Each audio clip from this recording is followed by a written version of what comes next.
What is going on, Governor? It's Chisgule here, and today we're going to do a clinic on fort rally leaders. This is important in KVK, and if you're in a newer kingdom, this is also pretty gosh darn important too. If you like Rise of Kingdoms videos where we help you smash the objectives in-game, you should like and subscribe. We've got a ton of guides and playlists on those topics. Let's get into it. If you are the rally leader for a barbarian fort, there's a couple things that you need to know. First and foremost, your technology is going to apply to every single march that is contained within your rally. So that means having good tech, good talent points, good gear, all that stuff goes a really, really long way. The focus of this video, however, is going to be on the commander pairings that you use to rally those forts. Now, if you're far along, those Barb Fort level 4s are going to feel really easy, but Barb Fort level 10s are going to feel a good bit different in KVK. So, let's start with the best pair you could possibly have, which is, of course, Minamoto and Cao Cao. That is because of the additional damage to barbarians. Also, they've got a lot of march speed, which means you can rally some forts that are pretty gosh darn far away. This is a very, very solid pair to use, the best in the game, quite frankly. Now, if you are using this pair, I recommend that you use Minamoto as the primary. The reason is that he's got the skill tree, and the skill tree will do way more damage than the trees that are available to you on Cao Cao. If we go and get a look at that, here is the fort build that I would recommend.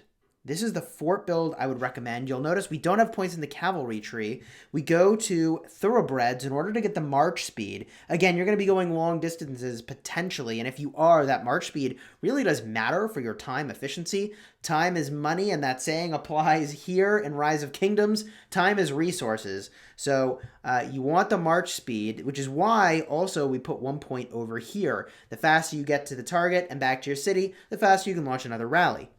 We make our way over to Mighty Force in order to get 9% of extra damage to forts when you're rallying stuff. That's 3 points for 9% of damage. It's actually a really big deal. Very, very efficient. Totally worth. Now, if we get a look into the skill tree, all we've done here is sort of the bare minimum to max this out. We want Feral Nature to give us Rage Gen. We want Rejuvenate to give us Rage Gen.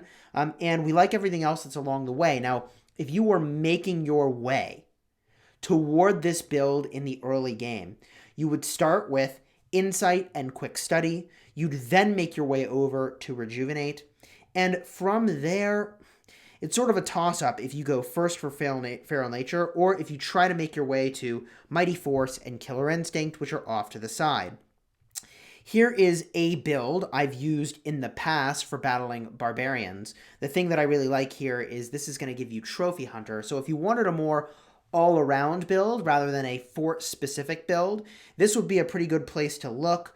If you care about battling barbs and want value there, but also care about forts, you could ditch the Naked Rage points, you could ditch Killer Instinct, you could get Mighty Force, and you could get the March Speed, and that would be a pretty good build that also gives you this Trophy Hunter value, giving you resources every time you battle a regular barb. Now, if you were using Cao Cao as a primary, this gets a bit weirder. We've got a mobility build on him. This is the fastest build in the game, which is why we use it. You could use this commander as a primary. The thing is that the mobility tree is basically dead to you. I'm not even going to go over what build I would use here because you really shouldn't be using Cao Cao as a primary. I do, only because I don't want to respec him for doing forts every week, or Minamoto for forts every week, because I use Minamoto as a primary for battling other players as well. So he's staying on a build that is optimized for open field combat rather than barbs, which is why for barbs I just use my Cao Cao. He gets the action point reduction, which is value. So let's look at where things get a little more complicated. Because legendary stuff, it's like, of course, those are the best in the game, Chisgule. Come on, get to the good stuff here. If you're leaving the legendary tier, or even just entering the realm of free-to-play, is the way I should actually word that. Of course, Aethelflaed needs to be on your radar. Aethelflaed is good for rallying forts, and you should use her for that. She is going to let you bring a higher volume of troops. So if you are, in fact, maxing out rallies, this is especially relevant in KVK, then that's a pretty good situation. She's going to give you the cool 35% damage boost, which is great. And because she has the support tree, she's just going to have a crazy rage engine firing off skills for whatever your secondary commander is that you bring. So if you didn't have Cao Cao, but you did have Minamoto, then Aethelflaed as a primary could be a pretty sweet situation. Now, if we look at the talents that I would recommend for Aethelflaed for rallying forts, this would be the build. I'm 3 points short of max. You could put those into Steely Soul, which would probably be what I would recommend here. Let me walk step by step, and then we could talk about the points that you could change around. First and foremost, you know I love thoroughbreds. You get the march speed here. There's a bunch of that along the way, too. And you're getting the action point reduction, which is critical, and a little bit of experience for when you do go battle barbarians normally.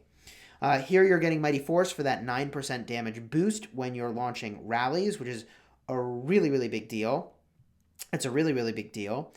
We're getting Rejuvenate, which on a support tree commander is 150 rage per skill used. That's 300 rage in the cycle of a primary and secondary.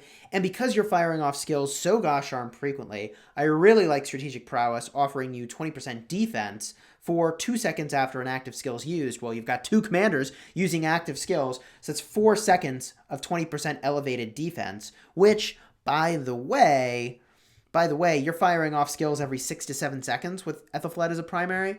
So you're looking at basically the equivalent of 10% stat boost average over all time for 4 talent points, which I think is pretty solid. Pick that up. It's really, really good. Now, I mentioned there's 3 points of flex in this particular build. You could make your way over to Armed to the Teeth if you thought people were going to bring different types of troops. Usually people just bring cavalry, and you'd expect that unless you're in the very early game. So if you're in the early game, you could use Armed to the Teeth, although I probably still wouldn't. I'd instead go for Steely Soul. You could use Fresh Recruits, which lets you bring more troops, but it doesn't change your rally capacity. So instead, I would stick with probably Steely Soul. If you wanted value against barbarians outside of just forts and a more well-rounded build, you could drop them in a Trophy Hunter, and that'd be pretty good too. The next commander that we've got to get a look at for battling barbarians, specifically to rally forts, now is in the epic tier, and there are a couple. First and foremost is Boudica. Boudica is exceptional for rallying forts. She's got the 25% bonus damage to barbarians, which is very, very solid. However, in addition, her nuke is really strong. She does some healing. She reduces their attack. Boudica would be an exceptional choice. And if you were to use her for rallying forts, here is the build I would recommend to you. This is very similar to what we saw on Minamoto, so not really a lot to talk about here, other than the fact that Boudica is exceptional. She doesn't care what type of troop you're bringing, which is great. Use her. She's a great invest all around as a commander, especially in the early game on my restart project. That's the commander I've invested in heavily by choosing Britain as my starting civilization. She's a great choice. Now, advancing up to Lohar is an interesting one. Lohar is also a support commander. However, they're not a commander I would recommend for rallying forts.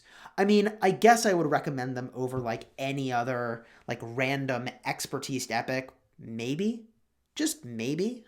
I'm not even sure. I guess only if you're using them as the primary, maybe. And the reason I keep saying that is that, you know, this third skill doesn't help you for battling forts. This fourth skill doesn't help you for battling forts. This expertise skill doesn't help you for battling forts. Lohar is not built for battling forts, but because he's got the skill tree, or rather the support tree, you can do some pretty cool stuff with his rage gen, which makes him kind of an interesting choice. I really don't think you should be using Lohar as a primary. If you were, gosh, what build would I recommend? I guess if you are in the earliest of early game, if you were in the earliest of early game and you were using a Lohar build, you'd go first to Insight, you'd get Quick Study, and you'd get the March Speed. You then make your way over very, very quickly to rejuvenate. And after you've claimed rejuvenate, from there, if what you care about is like barbs and forts, I would make my way to thoroughbreds to get the march speed. If you're having trouble beating barbs, which you will in the early game, then I'd make my way over to killer instinct and domination. Finally to mighty force to launch your rallies with is quite strong. From there, you're really looking at value at this point. Like, where do I want value? You could get that from Trophy Hunter. You could get a little bit of march speed all the way up over here if you wanted, which would be a non-trivial number of points, but a solid 9% of march speed. Again, we're really reaching to find value at this point. You could make your way down to loose formation, which I think is pretty solid in general. And you could theoretically have made your way over to double-edged sword. I think this is just okay. It increases your damage dealt, but also increases your damage taken, and it increases your healing. It's not doing a whole lot for you, netted out. You could drop some points into it if you wanted. I don't love this build. I made this up, obviously, as we were going here. It's fine, but not amazing. And this is a, like, fort-ish Lohar build. Here's my sustain Lohar build that I normally use for running around. If you wanted to make this more of a barbarian fort-specific build, you could drop the points out of counterattack, drop them in a mighty force, and that would be a pretty decent trade up there. This is if you're using Lohar as a primary, and again, I don't think he should be the primary unless you're in the early game.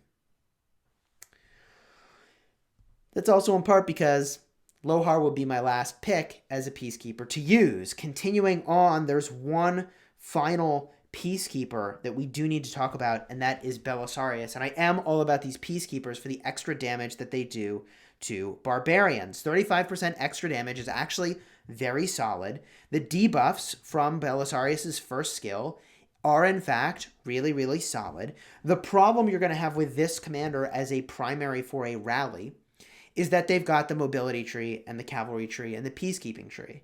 And you really don't want a mobility commander to be your primary leader for a rally. So I would make them a secondary commander for rallies, and they are going to be fine in that capacity. If I were to rank the commanders overall, I would say that Minamoto is, of course, your number 1 pick. Cao Cao would be your number 2 pick. Your number 3 pick is going to be Aethelflaed, followed by Boudica, Belisarius, and then Lohar. That would be the order I would recommend. Now, you may be saying, wait a minute, Chisgule, you only brought up peacekeepers to do these rallies.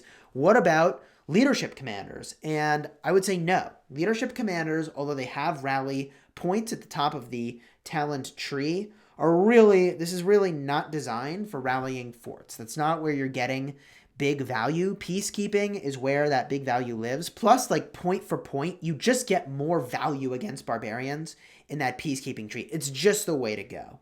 So, even as a secondary commander, I remember seeing, like, Caesar show up in a lot of rallies in Kingdom 51. Like, no, Caesar's really not meant for rallying forts. There's going to be a lot of injured troops as a result of that decision.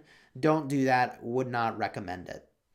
All right, my friends. So hopefully you found this helpful. I'm sure there's more we could talk about here. What did I miss in this topic of rallying forts? Leave that advice down below in the comments so other people can benefit. I, of course, would really appreciate seeing it. I'd also appreciate if you like and subscribe the video. If you at all found this helpful, that's the kickback for me, and that lets me know I've done a great job and that you like videos like this. And until next time, you have fun smashing the kingdom.